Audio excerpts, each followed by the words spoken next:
कोई मुझे बचाओ, नहीं तो आज मैं नहीं बचूंगा।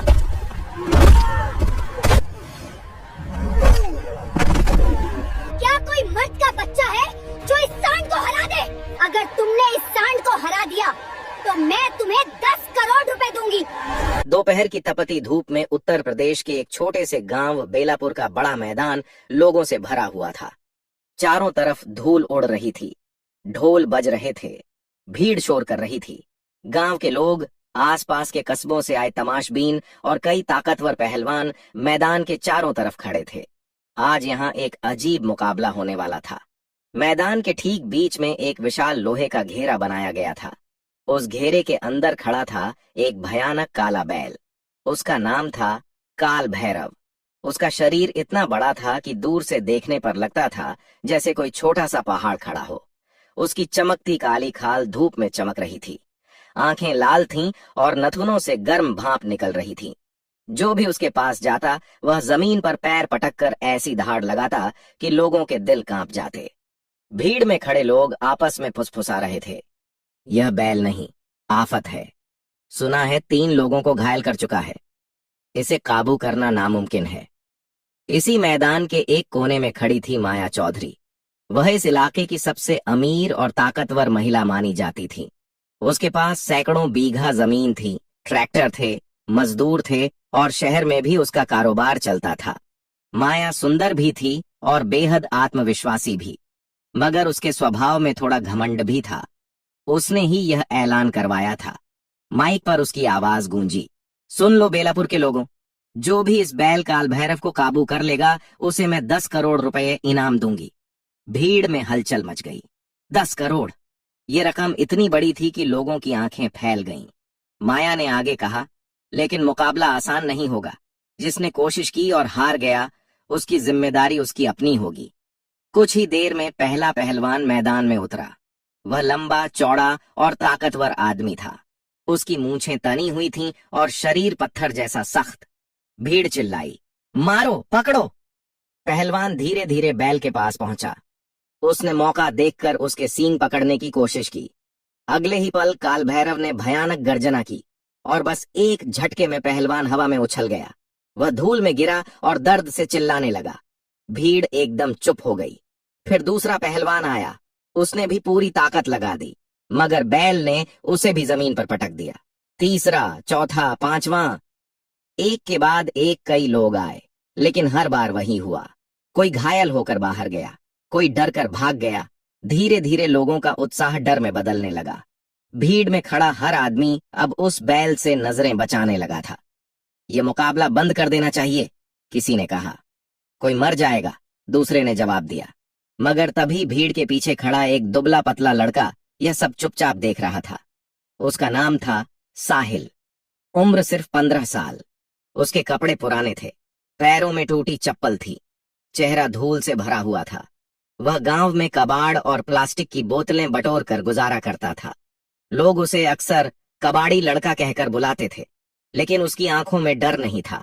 वह ध्यान से बैल को देख रहा था, उसकी चाल, उसकी सांसें, उसका गुस्सा।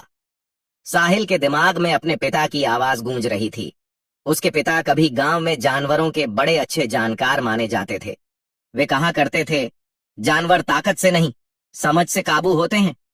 साहिल ने गहरी सांस ली, मैदान में खड़े काल भैरव की तरफ देखा और अचानक वह भीड़ को चीरता हुआ आगे बढ़ने लगा। लोग हैरान हो गए। अरे ये तो कबाड़ बटोरने वाला लड़का है, पागल हो गया क्या? साहिल सीधे उस जगह जाकर रुका जहां माया चौधरी खड़ी थी। उसने शांत आवाज में कहा, मुझे मौका दीजिए, मैं इस बैल को काबू कर सकता हूं। पूरा मैदान एकदम खामोश हो गया। माया चौधरी ने उसे ऊपर से नीचे तक देखा और हल्की मुस्कान के साथ पूछा, तुम्हारी उम्र क्या है? साहिल ने बिना झिझक जवाब दिया, 15 साल। भीड़ में ठहाका गूंज उठा, लेकिन साहिल की आंखें बिल्कुल स्थिर थीं। वह मजाक नहीं कर रहा था। वह सच में इस मौत जैसे बैल के सामने उतरने वाला था और उसे खुद भी नहीं पता था कि अगले कुछ मिनटों में उसकी जिंदगी हमेशा के लिए बदलने वाली है। मैदान में कुछ पल के लिए पूरी तरह सन्नाटा छा गया। लोगों को यकीन ही नहीं हो रहा था कि एक दुबला पतला 15 साल का लड़का उस खतरनाक बैल के सामने उतरने की बात कर रहा है जिससे बड़े बड़े पहलवान डरकर भाग चुके थे। भीड़ में से कोई हंस रहा था, कोई सिर पकड़कर खड़ा था। अरे यह बच्चा है, इसे कोई रोको, जान चली जाएगी इसकी। मगर साहिल अपनी जगह पर स्थिर खड़ा था। माया चौधरी ने उसे गौर से देखा। उसके चेहरे पर घबराहट नहीं थी, आंखों में अजीब सा आत्मविश्वास था। माया ने धीरे से पूछा, तुम्हें पता है यह कितना खतरनाक है? साहिल ने शांत आवाज में कहा, मुझे पता है। फिर भी उतरना चाहते हो? साहिल ने सिर हिला दिया। भीड़ में खड़े लोगों को यह पागलपन लग रहा था, मगर माया की आंखों में उत्सुकता आ गई। उसने माइक उठाया और कहा, गांव वालों, ये लड़का इस मुकाबले में उतरना चाहता है। इसका नाम है साहिल, उम्र 15 साल। अगर ये जीत गया तो इनाम वहीं रहेगा, 10 करोड़ रुपए। भीड़ में फिर हलचल मच गई। माया ने एक पल रुककर आगे कहा, लेकिन अगर हार गया तो इसकी जिम्मेदारी इसकी अपनी होगी। साहिल ने बिना झिझक कहा, मुझे मंजूर है। भीड़ अब पूरी तरह शांत थी। सबकी नजरें अब उसी लड़के पर टिक गई थीं। मैदान का गेट खोला गया। साहिल धीरे धीरे अंदर कदम रखने लगा। धूप और धूल के बीच काल भैरव खड़ा था। वह जमीन को अपने खुरों से कुरेद रहा था। उसकी सांसें भारी थीं और आंखें गुस्से से भरी हुई थीं। जैसे ही साहिल पास पहुंचा, बैल ने सिर उठाया। दोनों की नजरें मिलीं। एक पल के लिए समय जैसे रुक गया। भीड़ सांस रोककर यह दृश्य देख रही थी। साहिल को अपने पिता की याद आई। उसे वह शाम याद आई जब उसके पिता उसे खेतों में जानवरों के पास ले जाते थे। वे कहते थे, बेटा, जानवर इंसान की तरह ही होते हैं। अगर तुम डरोगे तो वह हमला करेगा, अगर तुम शांत रहोगे तो वह तुम्हें समझेगा। साहिल ने गहरी सांस ली। उसने अपना डर भीतर दबा लिया। फिर वह धीरे धीरे बैल की तरफ बढ़ा। भीड़ में खड़े लोग फुसफुसाने लगे, ये तो सीधा मौत के मुंह में जा रहा है। अचानक काल भैरव ने जोर से दहाड़ मारी और बिजली की तरह साहिल की तरफ दौड़ा। भीड़ से चीख निकल गई, भागो! मगर साहिल नहीं भागा। आखिरी पल में उसने हल्का सा कदम एक तरफ खिसका दिया। बैल का वार खाली चला गया। उसकी रफ्तार इतनी तेज थी कि वह आगे निकल गया और मिट्टी का बड़ा गुब्बार उठ गया। भीड़ स्तब्ध रह गई। किसी ने उम्मीद नहीं की थी कि लड़का इतना तेज होगा। साहिल जमीन पर गिरते गिरते बचा। उसका संतुलन थोड़ा बिगड़ा, मगर वह तुरंत संभल गया। अब काल भैरव और ज्यादा गुस्से में था। उसने सिर घुमाया और फिर से हमला करने को तैयार हो गया। इस बार उसकी आंखों में और ज्यादा आग थी। साहिल अब भी शांत खड़ा था। वह बैल को ध्यान से देख रहा था, उसकी सांसें, उसकी चाल, उसकी कमजोरी। यह लड़ाई ताकत की नहीं थी, यह समझ की लड़ाई थी। बैल फिर से दौड़ा, इस बार पहले से भी ज्यादा तेज। भीड़ चिल्ला उठी, मगर साहिल अचानक झुक गया और बैल उसके ऊपर से लगभग निकल गया। धूल का बादल उठा। लोग हैरान रह गए। अब बैल और भी बौखला चुका था। वह लगातार घूमकर साहिल पर वार करने की कोशिश कर रहा था, मगर साहिल हर बार पानी की तरह बच निकलता, कभी दाईं तरफ, कभी बाईं तरफ। मिनट गुजरने लगे। धीरे धीरे काल भैरव की सांसें भारी होने लगीं। उसका गुस्सा अब थकान में बदलने लगा था। भीड़ को पहली बार लगा, शायद यह लड़का सच में कुछ अलग कर रहा है। माया चौधरी भी अब अपनी कुर्सी से उठकर खड़ी हो चुकी थी। उसकी आंखों में अब मजाक नहीं था, सिर्फ ध्यान था। मैदान में धूल उड़ रही थी। बैल गुस्से से दहाड़ रहा था और बीच में खड़ा वह दुबला पतला लड़का अब भी शांत था। फिर अचानक साहिल ने एक ऐसा कदम उठाया जिसकी किसी ने कल्पना भी नहीं की थी, और अगले ही पल पूरा मैदान दंग रह जाने वाला था। मैदान में धूल उड़ रही थी। काल भैरव बार बार गुस्से में जमीन पर पैर मार रहा था। उसकी भारी सांसें दूर तक सुनाई दे रही थीं। दूसरी तरफ साहिल खड़ा था। उसके कपड़े मिट्टी से भर चुके थे। घुटनों पर हल्का खून भी दिख रहा था, लेकिन उसकी आंखों में अभी भी वही शांत दृढ़ता थी। भीड़ अब पूरी तरह चुप थी। किसी को समझ नहीं आ रहा था कि आगे क्या होने वाला है। काल भैरव अचानक फिर गरजा और पूरी ताकत से साहिल की तरफ दौड़ा। इस बार उसकी रफ्तार पहले से भी ज्यादा खतरनाक थी। अब बच नहीं पाएगा, भीड़ में से किसी ने डरते हुए कहा। लेकिन उसी पल साहिल ने वही किया जिसकी किसी ने कल्पना नहीं की थी। वह अचानक बैल की तरफ दौड़ पड़ा। भीड़ दंग रह गई। लोगों को लगा लड़का खुद मौत के सामने जा रहा है। लेकिन साहिल को अपने पिता की बातें याद थीं। जब जानवर गुस्से में दौड़ता है तो उसकी दिशा उसका सबसे बड़ा राज होती है। साहिल ठीक आखिरी पल पर बैल के बिल्कुल पास पहुंचा और तेजी से उसके बगल से घूमकर पीछे निकल गया। काल भैरव कुछ पल के लिए भ्रमित हो गया। उसे उम्मीद नहीं थी कि कोई उसके सामने से हटकर उसके पीछे पहुंच जाएगा। साहिल ने मौका देखा। वह तेजी से उछला और बैल की पीठ के ऊपर चढ़ गया। भीड़ से जोरदार चीख निकल गई। अरे! काल भैरव बौखला गया। उसने पूरी ताकत से उछलना शुरू किया। उसकी पीठ जोर जोर से हिलने लगी। वह इधर उधर दौड़ने लगा ताकि साहिल गिर जाए। साहिल का शरीर हवा में ऊपर नीचे झूल रहा था। कई बार लगा कि वह गिर जाएगा, मगर उसके हाथ बैल की गर्दन के पास मजबूती से जकड़े हुए थे। भीड़ अब सांस रोककर देख रही थी। काल भैरव मैदान में गोल गोल घूम रहा था।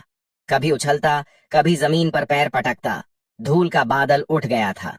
माया चौधरी की आंखें भी चौड़ी हो गई थीं। वह पहली बार सच में चिंतित दिख रही थी। अगर यह गिरा तो बचेगा नहीं, उसने धीरे से कहा। लेकिन साहिल ने एक अलग तरीका अपनाया। वह बैल से लड़ नहीं रहा था, वह उसके साथ खुद को संतुलित कर रहा था, जैसे कोई सवार घोड़े पर बैठकर उसकी चाल समझता है। धीरे धीरे समय गुजरने लगा। 1 मिनट, 2 मिनट, 3 मिनट। अब काल भैरव की ताकत कम होने लगी थी। उसकी भारी सांसें और तेज हो गई थीं। साहिल को महसूस हुआ कि बैल थकने लगा है। उसने धीरे से अपना हाथ बैल की गर्दन के पास रखा। उसकी आवाज बहुत धीमी थी। शांत, शांत। लोगों को सुनाई भी नहीं दे रहा था कि वह क्या कह रहा है, मगर उसकी हथेली धीरे धीरे बैल की गर्दन सहला रही थी। कुछ अजीब सा होने लगा। काल भैरव की उछलने की ताकत कम होने लगी। उसकी दौड़ धीमी पड़ गई। वह धीरे धीरे रुक गया। पूरा मैदान स्तब्ध था। फिर अचानक वह विशाल काला बैल धीरे धीरे अपने घुटनों पर झुकने लगा। किसी को विश्वास ही नहीं हुआ। 1 पल, 2 पल और फिर काल भैरव जमीन पर बैठ गया। पूरा मैदान फट पड़ा। तालियों और चिल्लाहट से आसमान गूंज उठा। बैठ गया, बैल बैठ गया, लड़का जीत गया। साहिल धीरे से बैल की पीठ से उतरा। उसने प्यार से काल भैरव के माथे पर हाथ फेरा। बैल अब शांत था। कुछ देर पहले जो जानवर तूफान की तरह दौड़ रहा था, अब वह बिल्कुल शांत खड़ा था। भीड़ मैदान में दौड़ पड़ी। लोग साहिल को घेरने लगे। कोई उसे कंधों पर उठाने लगा। कोई उसके हाथ पकड़कर कह रहा था, तूने कमाल कर दिया। माया चौधरी धीरे धीरे मैदान में उतरी। उसकी आंखों में अब घमंड नहीं था, सिर्फ हैरानी और सम्मान था। वह साहिल के सामने आकर खड़ी हो गई। तुमने कर दिखाया, उसने कहा। साहिल थकान से हाँफ रहा था, मगर उसके चेहरे पर हल्की मुस्कान थी। माया ने माइक उठाया और जोर से कहा, आज से यह लड़का सिर्फ कबाड़ी नहीं है, ये बेलापुर का शेर है। भीड़ जोर से चिल्लाई, इनाम दो, 10 करोड़ दो। साहिल ने पहली बार माया की आंखों में देखा और धीरे से कहा, मुझे पैसे नहीं चाहिए, बस मेरी माँ का इलाज करा दीजिए। यह सुनकर पूरा मैदान फिर से खामोश हो गया। और यही वह पल था जब कहानी ने एक नया मोड़ लेने वाला था। साहिल के शब्द सुनकर पूरा मैदान शांत हो गया। अभी कुछ पल पहले तक जहां तालियों और शोर की गूंज थी, वहां अब गहरी खामोशी फैल गई थी। माया चौधरी ने साहिल को ध्यान से देखा। उसकी आंखों में थकान थी, शरीर पर चोटें थीं, मगर आवाज में सच्चाई थी। माया ने धीरे से पूछा, तुम्हें 10 करोड़ नहीं चाहिए? साहिल ने सिर हिलाया, नहीं। भीड़ में खड़े लोग एक दूसरे को देखने लगे। इतनी बड़ी रकम, और यह लड़का मना कर रहा था। माया ने फिर पूछा, क्यों? साहिल ने धीमी आवाज में जवाब दिया, मेरी माँ बहुत बीमार है, कई महीनों से खांस रही हैं। गांव के वैद्य ने कहा है कि उन्हें शहर के बड़े अस्पताल ले जाना पड़ेगा, लेकिन मेरे पास पैसे नहीं हैं। ये कहते कहते उसकी आंखें भर आईं। अगर आप मेरी माँ का इलाज करा दें तो वही मेरे लिए सबसे बड़ा इनाम होगा। भीड़ में कई लोगों की आंखें नम हो गईं। कुछ देर तक कोई कुछ नहीं बोला। माया चौधरी पहली बार सच में भावुक हो गई थी। उसे याद आया कि कुछ घंटे पहले वह इस मुकाबले को सिर्फ एक तमाशा समझ रही थी, लेकिन यह लड़का, ये तो अपनी माँ के लिए मौत से लड़ गया था।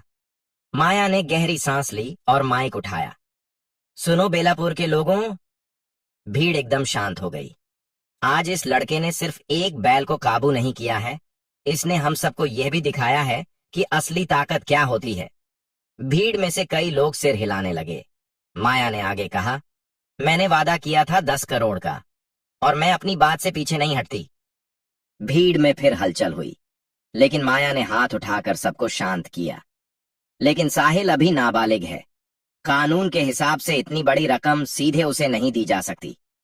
कुछ लोग नाराज होकर बोलने लगे, यह गलत है, बच्चे ने जान जोखिम में डाली है। मगर माया ने तुरंत कहा, इसलिए हमने एक फैसला किया है। सबकी सांसें थम गईं। 10 करोड़ रुपए शहर के सबसे बड़े अस्पताल को दिए जाएंगे। उसी पैसे से साहिल की मां का पूरा इलाज कराया जाएगा। एक पल के लिए मैदान बिल्कुल शांत हो गया। फिर अचानक तालियों की गूंज उठी। लोग खुश होकर चिल्लाने लगे। साहिल की आंखों में चमक आ गई। उसने तुरंत कहा, मुझे मंजूर है। उसके लिए पैसे की कोई कीमत नहीं थी, उसे सिर्फ अपनी मां चाहिए थी। माया ने मुस्कुराकर कहा, और इलाज अभी शुरू होगा। उसने तुरंत अपने लोगों को इशारा किया। कुछ ही मिनटों में एम्बुलेंस गांव की तरफ दौड़ पड़ी। साहिल भी उसके साथ भागता हुआ गया। जब वह अपनी छोटी सी झोपड़ी के पास पहुंचा तो उसका दिल जोर जोर से धड़क रहा था। वह अंदर दौड़ा। उसकी मां पुराने बिस्तर पर लेटी हुई थीं। सांसें भारी थीं, चेहरा पीला पड़ चुका था। साहिल उनके पास घुटनों के बल बैठ गया। उसने उनका हाथ पकड़ लिया। मां, उठो, मैं जीत गया। मां ने धीरे धीरे आंखें खोली। उनकी आवाज बहुत कमजोर थी। साहिल। साहिल की आंखों से आंसू बहने लगे। मां, अब सब ठीक हो जाएगा, आपको शहर के अस्पताल ले जा रहे हैं। मां ने हल्की मुस्कान दी। मुझे पता था, तू हिम्मत वाला है, बिल्कुल अपने पिता जैसा। इतने में बाहर एम्बुलेंस की आवाज आई। डॉक्टर और 2 लोग स्ट्रेचर लेकर अंदर आए। साहिल ने अपनी मां का हाथ मजबूती से पकड़ा हुआ था। जब उन्हें स्ट्रेचर पर लिटाया गया तो उसका दिल डर से कांप रहा था। उसे महसूस हो रहा था कि असली लड़ाई अब भी बाकी है। सांड से लड़ाई खत्म हो गई थी, अब लड़ाई थी मौत से, और यह लड़ाई उससे भी ज्यादा कठिन होने वाली थी। एम्बुलेंस की सायरन वाली आवाज पूरे रास्ते गूंज रही थी। साहिल अपनी मां का हाथ पकड़े उनके पास बैठा था। गाड़ी तेजी से गांव की कच्ची सड़कों से निकलकर शहर की ओर दौड़ रही थी। साहिल का दिल तेजी से धड़क रहा था। उसने कभी एम्बुलेंस में बैठना तो दूर, शहर का बड़ा अस्पताल भी नहीं देखा था। उसकी आंखों में डर भी था और उम्मीद भी। उसकी मां की सांसें धीमी और भारी थीं। हर सांस जैसे किसी बड़ी लड़ाई की तरह लग रही थी।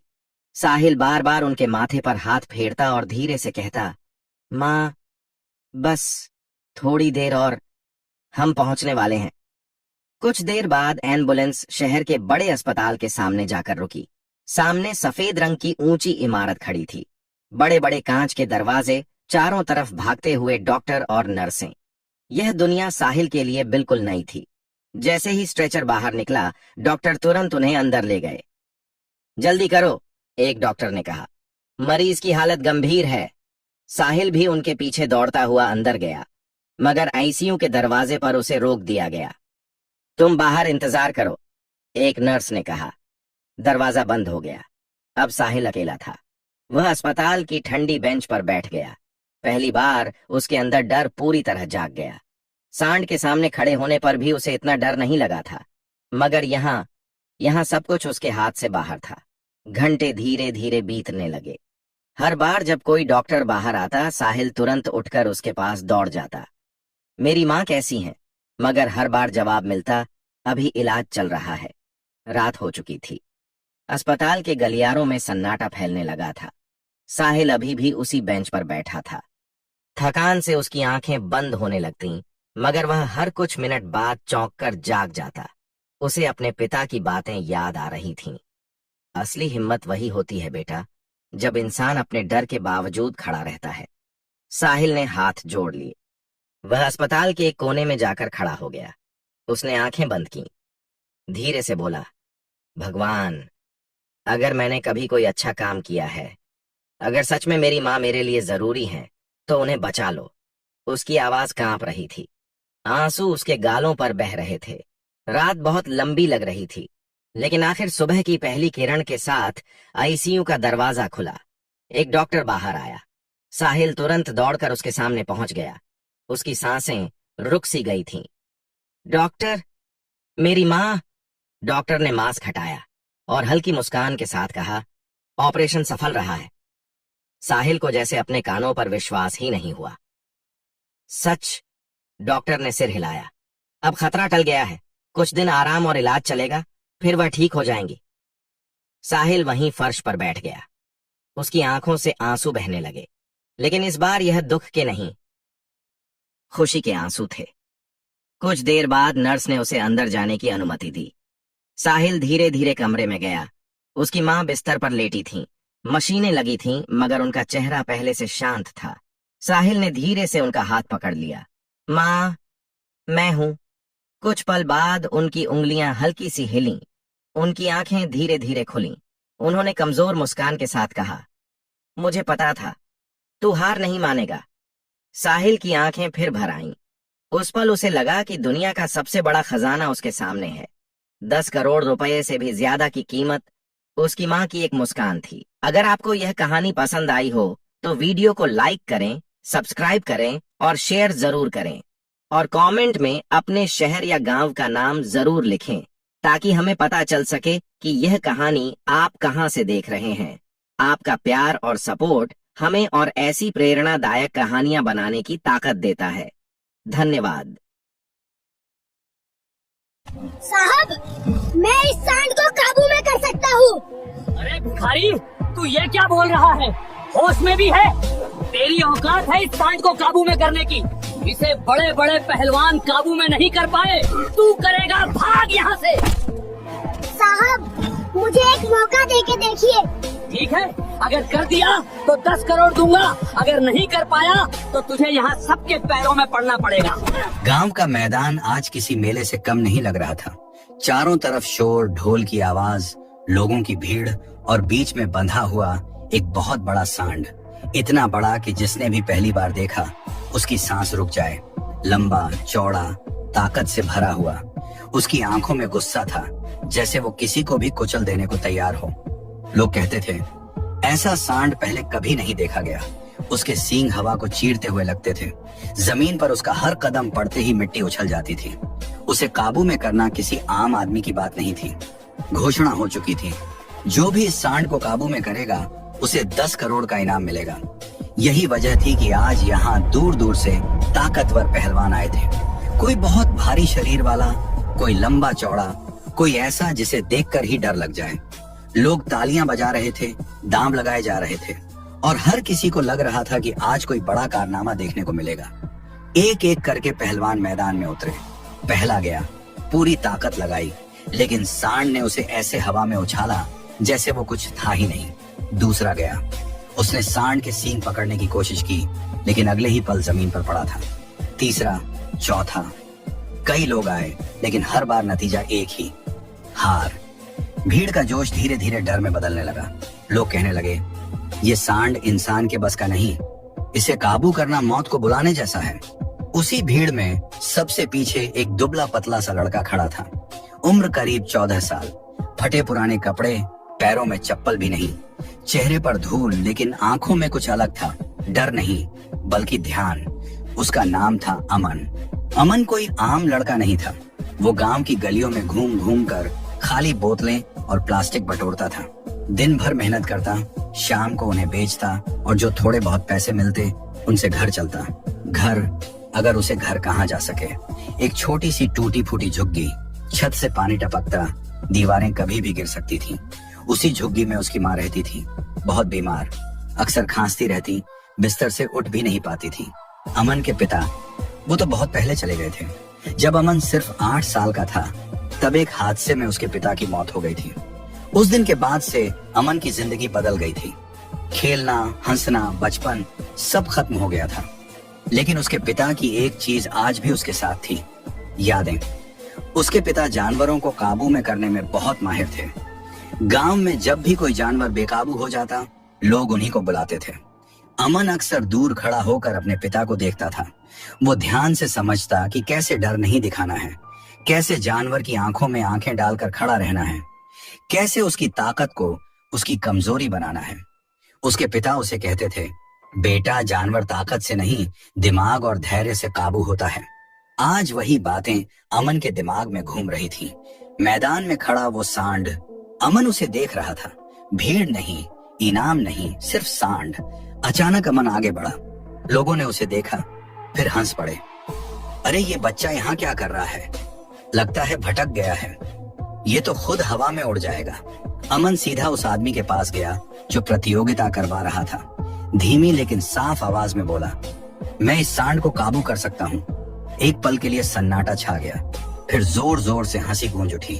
किसी ने कहा, तू खुद को संभाल नहीं सकता, सांड को क्या संभालेगा? किसी ने मजाक उड़ाया, अगर कर लिया तो 10 करोड़ तेरे। अमन चुप रहा। उसके चेहरे पर गुस्सा नहीं था, बस एक भरोसा था। वो जानता था ये सिर्फ इनाम की लड़ाई नहीं है, ये उसकी माँ की जिंदगी की लड़ाई है। भीड़ में शोर था, लेकिन अमन के कानों में बस एक ही आवाज गूंज रही थी, उसके पिता की। डर दिखाया तो हार गया। और यहीं से शुरू होती है अमन की असली कहानी। अमन के सामने खड़ी भीड़ अब हंस रही थी। किसी के लिए वो एक तमाशा था, किसी के लिए समय पास। कोई उसकी उम्र देख रहा था, कोई उसके फटे कपड़े। किसी ने उसकी आंखों में झांकने की कोशिश तक नहीं की। अरे हट जा यहाँ से, मर जाएगा बेवकूफ, ये खेल बच्चों का नहीं है। अमन एकदम शांत खड़ा था। उसकी सांसें तेज थीं, लेकिन हाथ नहीं कांप रहे थे। उसकी नजर अब भी सांड पर टिकी थी। सांड भी उसे देख रहा था। पहली बार ऐसा लग रहा था जैसे वो भीड़ को नहीं, सिर्फ अमन को महसूस कर रहा हो। जिस आदमी ने प्रतियोगिता रखी थी वो आगे आया। उसने ऊपर से नीचे तक अमन को देखा और हंसते हुए बोला, सुन लड़के, ये कोई खेल नहीं है। अगर कुछ हो गया तो मैं जिम्मेदार नहीं। अमन ने सिर हिलाया, मुझे मंजूर है। भीड़ फिर हंस पड़ी। देखो, मौत को खुद बुला रहा है। कुछ लोग बोले, अरे इसे जाने दो, क्या पता किसका बच्चा है। लेकिन तभी सांड ने जोर से जमीन पर पैर मारा। धूल उड़ी, शोर अपने आप कम हो गया। अमन के दिमाग में अचानक पुरानी तस्वीरें चलने लगीं। वो रात जब उसकी माँ खांसते खांसते बेहोश हो गई थी, जब झुग्गी में दवा तक नहीं थी, जब वो बाहर बैठकर रोया था और ऊपर आसमान की तरफ देखकर बोला था, अगर मेरे पापा होते। उसने आंखें बंद की एक पल के लिए, फिर आंखें खोली। अब वो बच्चा नहीं था, अब वो सिर्फ अमन नहीं था, अब वो अपने पिता की सीख था। उसे सांड के पास जाने की इजाजत मिल गई। लोग पीछे हट गए। किसी की हंसी अब डर में बदल चुकी थी। अमन धीरे धीरे आगे बढ़ा। कोई जल्दबाजी नहीं, कोई ताकत दिखाने की कोशिश नहीं। सांड ने अचानक सिर उठाया, जोर से आवाज की ओर आगे बढ़ा। भीड़ में चीख निकल गई, लेकिन अमन नहीं रुका। उसे याद आया, जानवर को सीधा मत देख, पहले उसकी चाल समझ। अमन थोड़ा साइड में हुआ। उसने खुद को छोटा दिखाया, कमजोर नहीं। सांड ने हमला किया। एक पल के लिए लगा सब खत्म, लेकिन अमन जमीन पर लुढ़क गया, मिट्टी से भरा, सांस फूलती हुई। भीड़ बोली, हो गया, अब उठेगा नहीं। अमन उठा। उसके घुटनों से खून निकल रहा था, हाथ छिल गया था, लेकिन उसकी आंखों में डर नहीं था। अब सांड भी थोड़ा रुका। वो हैरान था। पहले जितने लोग आए थे सब सीधे ताकत से भिड़े थे, लेकिन ये लड़का, ये अलग था। अमन धीरे धीरे सांड के पास गया। उसकी सांसें अब सांड की सांसों के साथ चल रही थीं। उसने सांड के शरीर को महसूस किया, उसकी गर्मी, उसकी ताकत। और तभी अमन को मौका दिखा। उसने सांड के सींग नहीं पकड़े, ना ही उसके सामने गया। वो उसके पास गया, जहां सबसे कम लोग जाते हैं, पीछे से। सांड बौखला गया, जोर से उछला। अमन हवा में उठा, लेकिन गिरा नहीं। उसके हाथ अब सांड के शरीर से चिपके थे। उसकी पकड़ मजबूत थी। भीड़ अब खामोश थी, कोई सांस नहीं ले रहा था। अमन के कानों में अपने पिता की आवाज गूंजी, जब जानवर थकने लगे तब उसे रास्ता दिखाओ, जंग नहीं। अमन ने जोर नहीं लगाया, उसने बस खुद को संभाले रखा। मिनट बीतते गए, सांड की ताकत कम होने लगी, उसकी चाल धीमी हुई। अमन ने धीरे धीरे अपनी पकड़ बदली। उसने सांड को मोड़ दिया। अब सांड जमीन पर बैठ गया। पूरा मैदान सन्न। एक पल, 2 पल, फिर किसी ने चिल्लाया, बैठ गया। अमन ने सांड को पूरी तरह काबू में कर लिया था। उसने सांड के सिर पर हाथ रखा, जैसे कोई अपने दोस्त को शांत करता है। भीड़ फट पड़ी। कोई तालियां बजा रहा था, कोई रो रहा था, कोई यकीन नहीं कर पा रहा था। अमन जमीन पर बैठ गया। थकान से उसकी सांस टूट रही थी, लेकिन उसके चेहरे पर एक छोटी सी मुस्कान थी। उसने आसमान की तरफ देखा, मन ही मन बोला, पापा, हो गया। और तभी उसे याद आई उसकी माँ। अब कहानी सिर्फ जीत की नहीं थी, अब कहानी थी उस इनाम की जो एक माँ की सांसों से जुड़ा था। मैदान में शोर अब भी गूंज रहा था, तालियां, चीखें, नाम पुकारने की आवाजें, लेकिन अमन को कुछ सुनाई नहीं दे रहा था। वो वहीं जमीन पर बैठा था, सांसें समेटता हुआ। शरीर थक चुका था, लेकिन मन अभी भी उसी पल में अटका था जब सांड उसके सामने बैठ गया था। कुछ लोग उसके पास आए, किसी ने उसके कंधे पर हाथ रखा, किसी ने पानी दिया। पहली बार किसी ने उसे ऐसे देखा था जैसे वो कोई भिखारी नहीं बल्कि कोई हीरो हो। जिस आदमी ने प्रतियोगिता रखी थी वो आगे आया। उसके चेहरे पर हैरानी थी, लेकिन आंखों में कुछ और भी था, सोच। उसने ऊंची आवाज में कहा, सबने अपनी आंखों से देखा है, इस लड़के ने सांड को काबू में कर लिया है। भीड़ ने फिर से शोर मचाया, इनाम दो, 10 करोड़ दो। अमन धीरे धीरे खड़ा हुआ। उसके पैर कांप रहे थे, लेकिन दिल मजबूत था। उस आदमी ने अमन को पास बुलाया। नाम क्या है तेरा? अमन। और उम्र? 14 साल। ये सुनते ही फिर से हलचल मच गई। इतना छोटा, कमाल है। लेकिन तभी उस आदमी का चेहरा थोड़ा सख्त हो गया। उसने कहा, सुन अमन, नियम ये है कि इनाम उसी को मिलेगा जो प्रतियोगिता की शर्तों पर खरा उतरे। अमन ने पूछा, मैंने सांड काबू में कर लिया, फिर? वो आदमी थोड़ी देर चुप रहा, फिर बोला, तू नाबालिग है। भीड़ में सन्नाटा छा गया। तो? किसी ने पूछा। तो नियम के हिसाब से सीधे पैसे देना आसान नहीं है। अमन का दिल जोर से धड़कने लगा। उसके हाथ अपने आप मुट्ठी बन गए। उसने धीमी आवाज में पूछा, तो मेरी माँ का इलाज? वो आदमी चुप हो गया। अमन को लगा जैसे उसके पैरों के नीचे से जमीन खिसक गई हो। अभी अभी जो उम्मीद जगी थी वो टूटने लगी। भीड़ में कुछ लोग बोले, अरे ये क्या बात हुई, जीत तो इसने हासिल की है। लेकिन कुछ लोग बोले, नियम तो नियम है। अमन ने पहली बार सिर झुकाया। उसकी आंखों के सामने उसकी माँ का चेहरा घूम गया। वो कमजोर शरीर, वो खांसी, वो रातें जब वो दर्द से कराहती थी। उसने हिम्मत करके कहा, मुझे पूरे पैसे नहीं चाहिए। सब चौंक गए। उसने आगे कहा, बस इतना दे दीजिए कि मेरी माँ का इलाज हो जाए। भीड़ में खामोशी छा गई। उस आदमी ने अमन को ध्यान से देखा। अब उसकी आंखों में शक नहीं था, कुछ और था, शायद इज्जत। उसने कहा, तू बहुत बड़ा दिल रखता है लड़के, लेकिन मामला इतना आसान नहीं था। कुछ देर बाद कागज पत्थर की बात होने लगी। लोग आपस में फुसफुसाने लगे। समय बीतता जा रहा था। अमन को वहां खड़े खड़े घबराहट होने लगी। अचानक उसे ख्याल आया, अगर ये सब बेकार गया तो? वो दौड़ता हुआ अपनी झुग्गी की तरफ गया। अंदर उसकी माँ लेटी थी, सांस भारी थी, आंखें बंद। अमन उसके पास बैठ गया। उसने माँ का हाथ पकड़ा। माँ, मैं जीत गया हूँ, उसने धीमे से कहा। माँ ने आंखें खोली। कमजोर सी मुस्कान आई। मुझे पता था, माँ बोली, तेरे पापा तुझ में हैं। अमन की आंखों से आंसू गिर पड़े।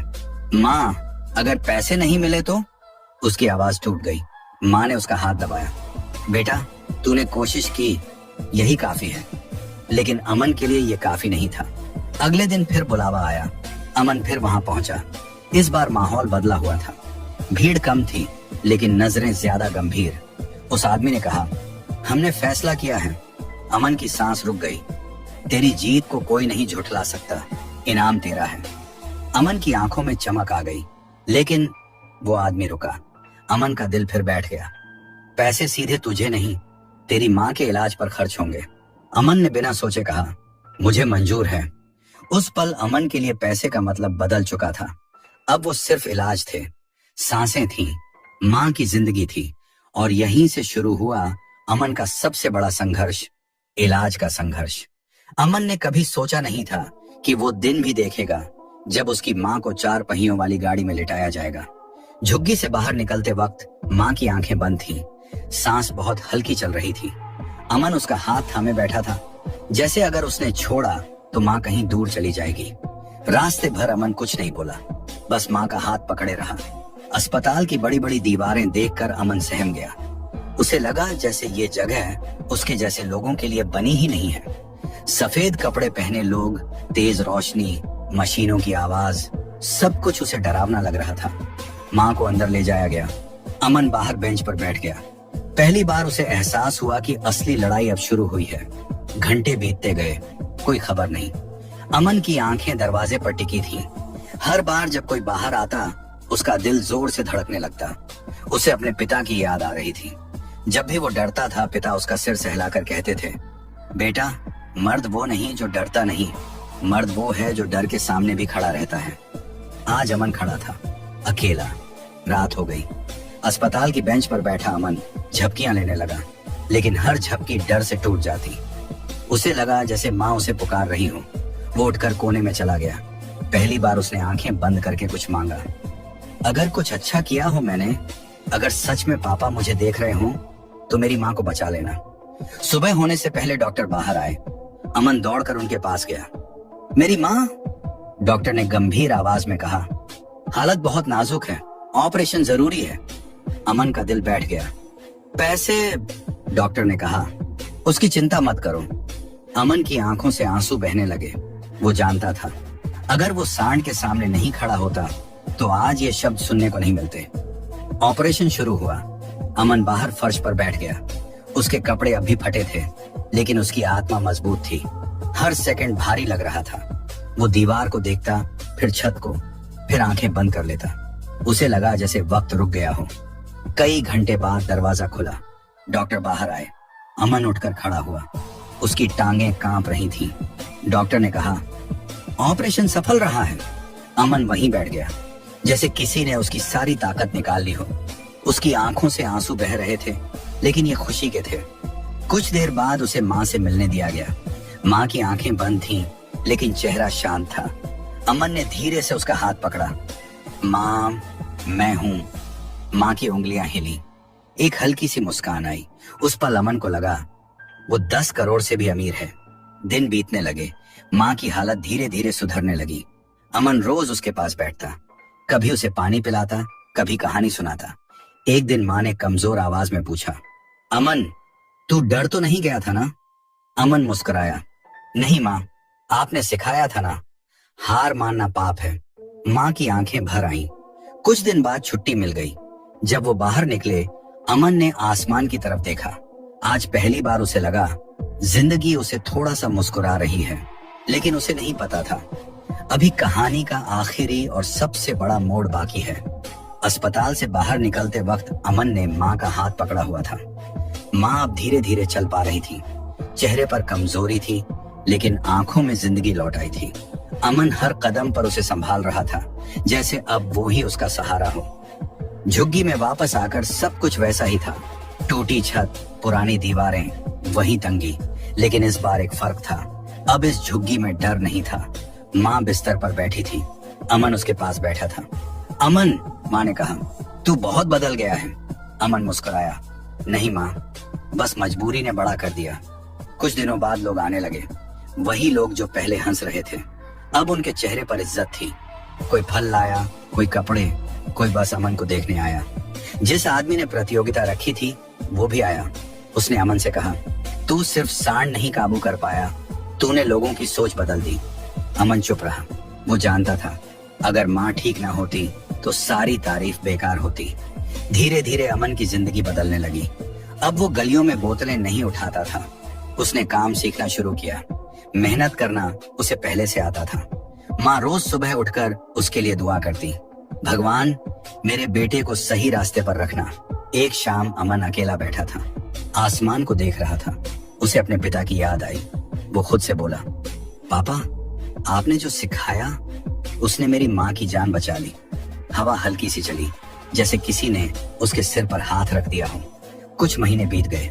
माँ पूरी तरह ठीक हो चुकी थी। वो खुद खाना बना सकती थी, चल सकती थी, हंस सकती थी। एक दिन माँ ने अमन से कहा, बेटा अब तुझे अपने लिए भी जीना चाहिए। अमन ने जवाब दिया, माँ अब जो भी करूंगा आपके साथ करूंगा। अमन अब भी वही लड़का था, सादा, शांत, जमीन से जुड़ा। लेकिन अब उसमें एक बात और थी, हौसला। लोग अब बच्चों को उसकी कहानी सुनाते थे। देखो, वो कहते, अगर नीयत साफ हो और हिम्मत सच्ची हो तो किस्मत भी झुक जाती है। अमन जब भी किसी जानवर को देखता तो रुक जाता। उसकी आंखों में डर नहीं, समझ होती। उसे पता था ताकत दिखाने से बड़ी चीज होती है धैर्य। कभी कभी वो माँ के पास बैठकर कहता, माँ अगर उस दिन मैं डर जाता तो? माँ मुस्कुरा कर कहती, तो आज ये जिंदगी नहीं होती। उसकी कहानी किसी किताब में नहीं लिखी गई, किसी जगह का नाम नहीं जुड़ा, लेकिन वो कहानी बन गई हर उस इंसान के लिए जो कमजोर होकर भी हार नहीं मानता,